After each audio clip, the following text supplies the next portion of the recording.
Welcome to the first outdoor one of the season. Today we're going to talk about ice out fishing. It's a little bit more out than I like, to tell you the truth. And when we walk around this corner, I'll show you what I mean. But personally, one of my favorite times of the year is ice out, just as it breaks the edge. If you look behind me, you can see it's about 40 feet out there. Ideally for me, I like it to be about 25 feet from shore, where the ice is out 25 feet. It's got a nice clean line where it's still white on top. But basically, I'm just going to show you what I do when I'm looking for ice out. We lost this overnight virtually. It was warm yesterday, and so it moved out a lot. But I'm going to show you what I like to look for, because even though I'm in ice out, I'm still looking for things underwater. I'm going to show you a really light box. I've got what I call my walking box, just a couple colors, super simple. We're going to fish a floating line.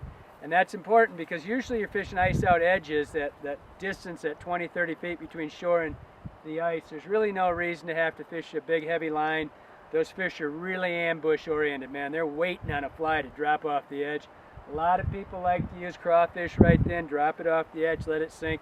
So I'm going to be jigging a fly. I just like flies that snake up and down. And I'm going to walk around these points. And even though I'm on a lake, I'm still looking for points, and that's the critical part.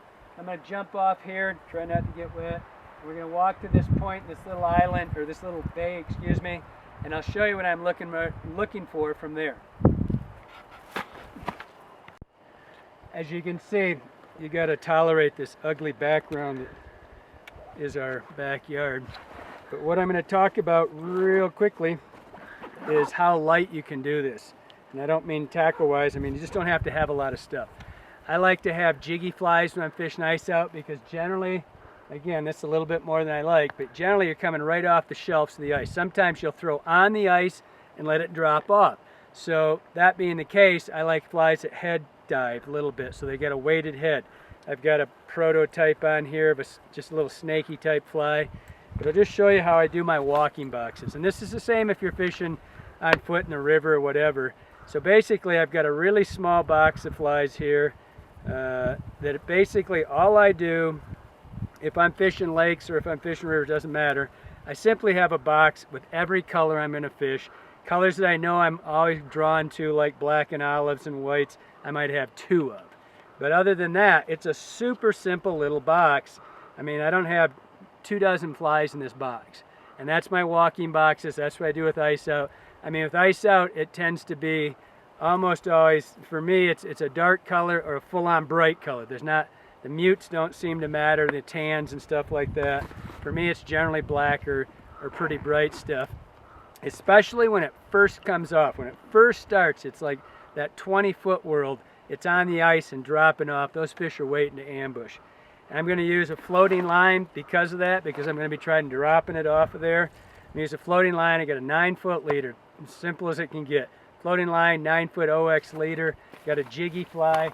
And as I go out here, what I'm going to look, even though we're on a lake, and people kind of think lakes and they just think one great big mass of water, but lakes are just little microcosms. Right here I've got a point, I've got logs behind me.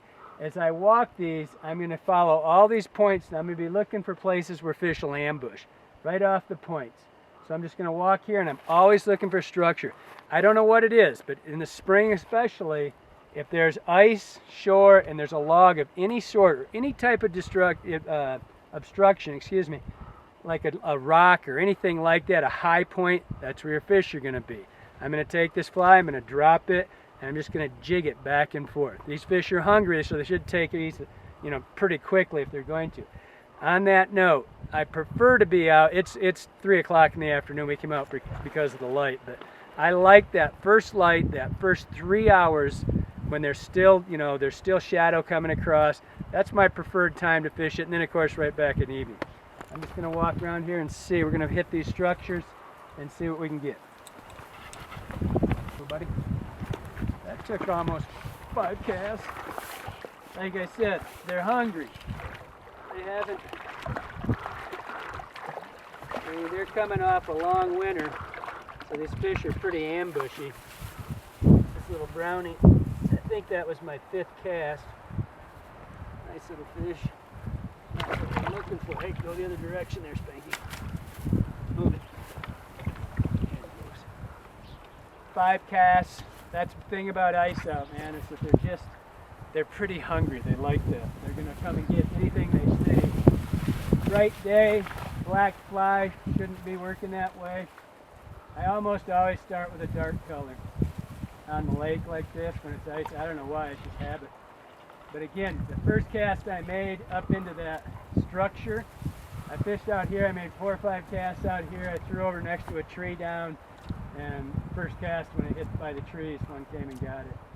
And all I'm doing, again, I got a floating line on, all I'm doing is throwing it out, letting it drop, just off the, I prefer to have the ice there, but I don't have it. Drop, and then I just jig it back. Same thing, I'm just covering structure, just like you would on a river. Covering structure, you move pretty quick, and they're all done.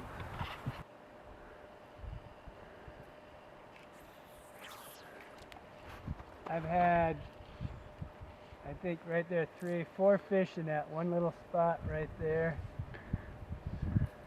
And all 8 black, but I'm thinking about switching up just to see if, we know they're eating that. I'll switch it up, see if they'll eat something else. This corner's ideal, wind's blowing that way.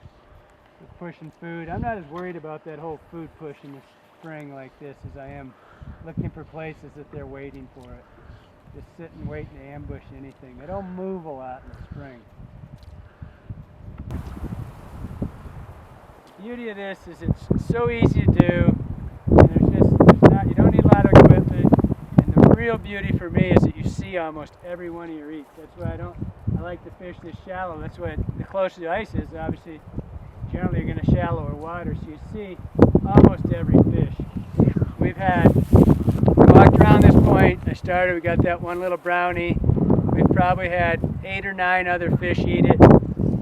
Just in this 10 minutes it took us to walk around this point. So it tells you that it's really not that techy. It's a great way in the spring to show up. Ice is just going off.